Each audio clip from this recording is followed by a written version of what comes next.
I took a trip into town and I got me some carb cleaner, and I've had these parts soaking. I was cleaning it with gas and I was like, ugh.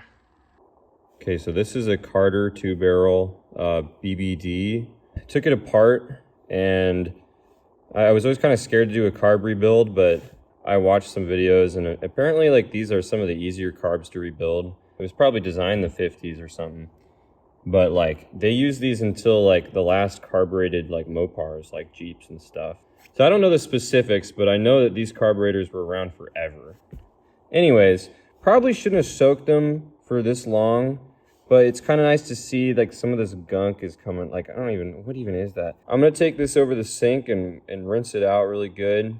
Yeah, that used to be shiny when I put it in there, but yeah, I'm sure it'll buff out, right? All right, first I'm gonna dump out all this gunk. Yeah. This is my first time trying to rebuild a carb or anything, so I'm just gonna be like learning as I go. Shout out to Mike's Carburetor Parts. Fantastic website with a lot of information. Before I went on the website, I wasn't even sure that this was a BBD. Also, shout out Dead Dodge Garage, because I watched his video on rebuilding these guys, and we'll see how much I remember. I got my parts here, relatively clean. I don't think they're in bad condition. The throttle bodies will always have some kind of play, and it doesn't seem like they have play when closed, so I'm actually gonna go scrub off the rest of this gasket. I thought I did that already. Here's my bowl, pretty nice how it turned out. Here's that kit from Mike's Carburetor Parts. It's got all the stuff I need, and I'm gonna be going off this instruction sheet here. Without further ado, well actually, with ado, first I'm gonna go and scrub this guy up a little bit better, get him cleaned up, and then we'll get going on this. So I got this guy cleaned up, reassemble in reverse order of disassembly. Okay, well I'm starting with the throttle body. I think I'm gonna do special instruction number 1, which is idle adjusting needles turn in until lightly seated, then back out 1 turn. Turn these in until lightly seated. Okay. All right, now 1 turn out. Okay. 1. That was a chunky noise. All right. Okay, so up next is the throttle body gasket, which looks like that. Took me a while to figure out which one to use, but I'm gonna go with this guy. It's got the dual holes. I don't know why they gave me these little thin ones. I tried looking it up, but it didn't. I don't know. Google doesn't work anymore, and I am not particularly good at Googling. So I'm just gonna run this single gasket, and we'll see how that goes. Now that that's figured out, I'm gonna go ahead and install the new needle and seat assembly. This guy. All right, so this guy drops in there. Little gasket goes on there. Screwed into here, I think. So how does the needle stay in there? What keeps it from just doing what it just did? What am I doing? I feel like taking apart a carb and then like not understanding how it goes back together is like a rite of passage. I thought I had to like put new lock washers on for some reason, but then I realized my kit only came with 1. So that tells me I don't need to take them off, and they're not even locked. And also, I don't know what I was doing. I spent 30 minutes just trying to do that for no reason. Okay, so I started those screws and I put the bowl on top here. I think the next thing to do is to get the step up piston or whatever, this thing that goes here. So I'm gonna get that going. Mine does use a gasket. Here's the spring I took out of it. It came with a gasket, so I'm gonna put one in there. And yeah, now I just have to find it. So there she goes. And then we put the step up piston spring in there. All right, the step up thingamajig is installed. That's cool. Venturi check ball thingamajig. All right, it's super cold in the barn. I didn't get much done, but like that's cool. Like I didn't have much daylight left, so I'm gonna hit it tomorrow. It's a beautiful new day, and I'm ready to work on this thing again. I just got way too cold last night. Man, look at this mess. So the next thing to do is to assemble the Venturi cluster thingy. Okay, I found all the gaskets that look like they're Venturi cluster gaskets. There's the check ball, and then this gasket, and then the big piece, and then another gasket, and then the little piece, and then a screw. So I'm gonna get all that together. I'm not really happy with how clean these are. I mean, there's no gunk in them, but they have this like oxidation stuff. So I'm gonna hit them with some more scrubby dubby.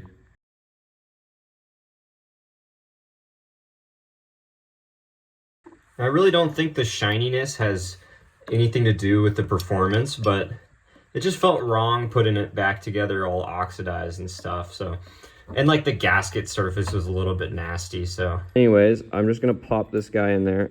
Oh, okay, let's try that again.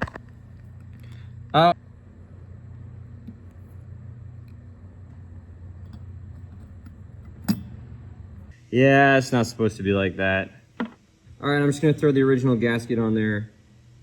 It'll be fine. Okay, I can tell by that impression there that it's supposed to be that side down. All right. Okay, now we put the floats in. She might be upside down. Yeah. Now the retainolator.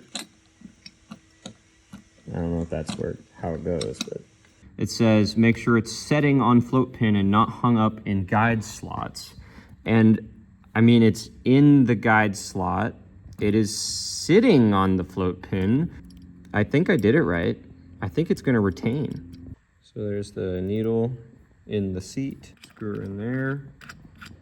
See, this is why I love doing this stuff, because like I was confused about that, and I knew, even though I had watched the videos and read about, oh, the float turns off the fuel in the needle or whatever, and I mean, partially I was just suspicious about my kit because it's for like 20 different carburetors, but I had to actually put that in there to understand it. That's why I love doing this stuff.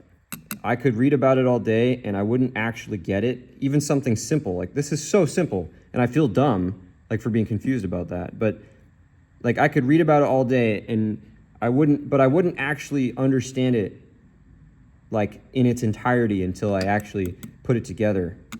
I forgot the gasket, but it's there now, so we're good. All right, now we gotta put the accelerator pump check ball thing. Beautiful. All right, now we gotta tackle the accelerator pump.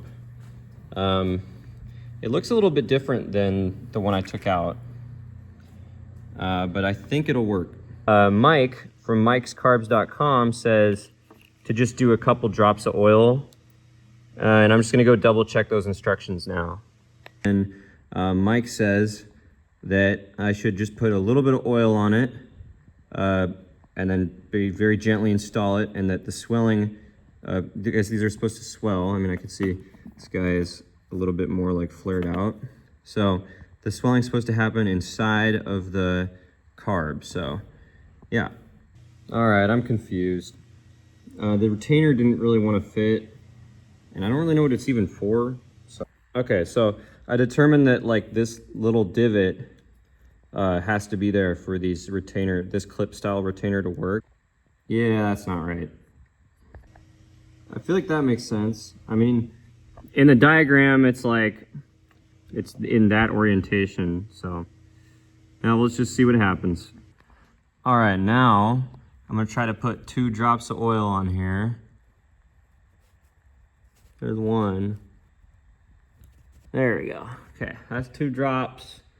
Okay, so it says to just gently twist it in there, and it tapers apparently. And I think it's seated. Okay, now I need to do the bowl cover gasket.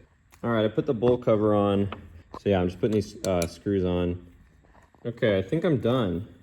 I put the accelerator pump thing back on, and the choke, linkage, and now I just gotta get that, the lower, like the intake gasket on, and I'm just gonna, I guess I'll just put it on.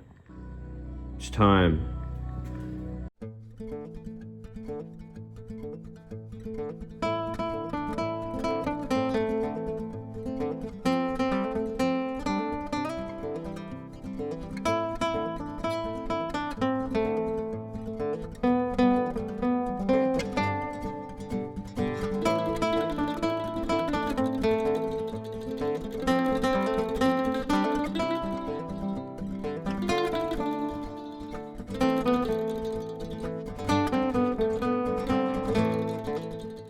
carb in there. I'm gonna call it a night. I'm feeling pretty optimistic about it. And hopefully we can get this thing fired up at some point.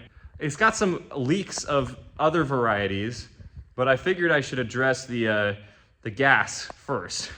Hopefully I did it right. I read after the fact that I was supposed to trim that Venturi gasket down, so probably fine. But yeah, that's where we're at for today. It's like day 3, but like this has been a multiple week kind of thing, but I don't have any gas. So, peace. I'm gonna put the driver's seat in. Gotta do that really quick. And then I'm gonna get it out of the barn. That'll be fun. Dusty. I did a compression test after it hadn't turned over for like 2 or 3 years. And I granted it was a wet test, right? So, you know, if the rings are bad or they're stuck, then like the numbers are gonna be a little bit biased. But it wasn't like I dumped oil in there. Like I put some in there and let it soak for like a few hours before I turned it over. And when we did the compression test, it was like 150, 160. And I just kept waiting for one of the cylinders to be dead. And lo and behold, none of them were. And I was so happy. I felt super motivated, and that's why I'm making all these videos. And we're about to roll this thing out and see what happens. I'm pretty stoked.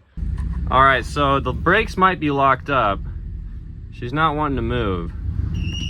All right, here we are, we're in neutral. My dad's gonna help pull me out here. All right. I'm gonna need both hands for this.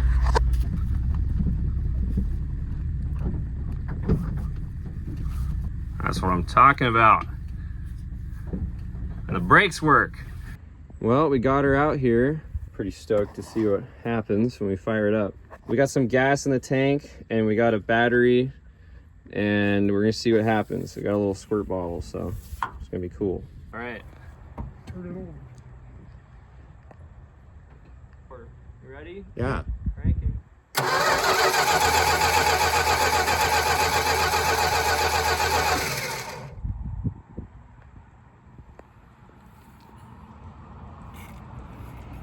Ready? Yep.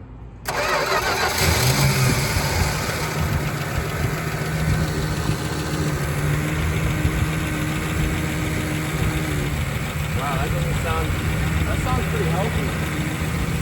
Sounds pretty good, really. We might see some blue smoke because I had some oil in the cylinders. Yeah. Something just flew off the fan. I don't know what that was. Wow. It's smooth. It just fired right up. That's why I must have been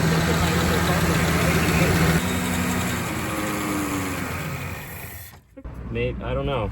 A little bit of leakage there. Yeah. So I might need to check that out. Just tighten them up. Yeah. I didn't really tighten it very much because I wasn't sure really sure how tight to make it. Snug. Well, I'll give him a little bit. Bob's a carburetor guy. I'll give it a ooga dooga. Morris is a carburetor guy. It runs. Is he? Yeah. Let's go get. Yeah, good work.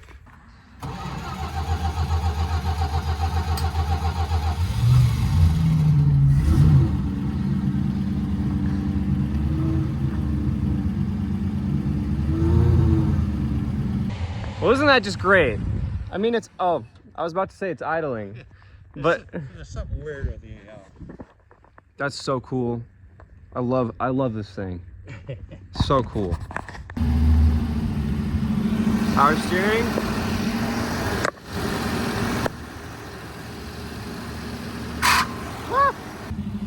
Oh yeah. That's normal. That's pretty cool, man.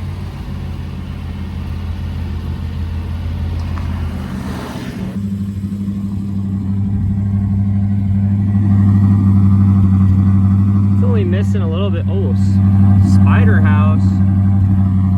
She's only missing a little bit.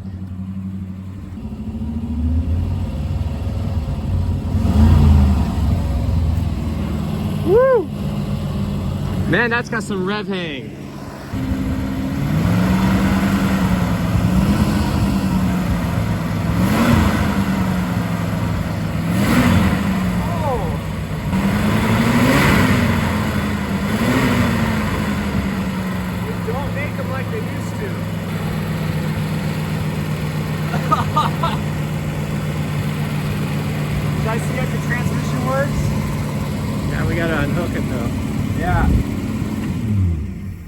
Wow. That's pretty cool. Probably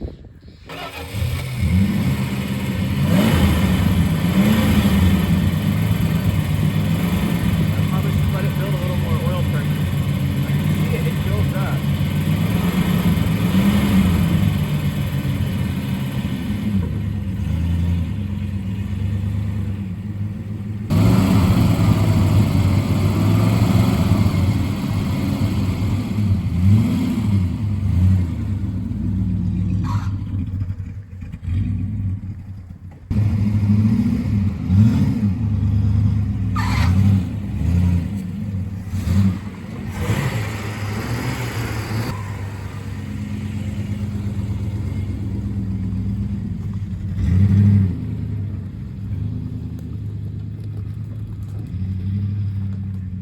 Hell yeah!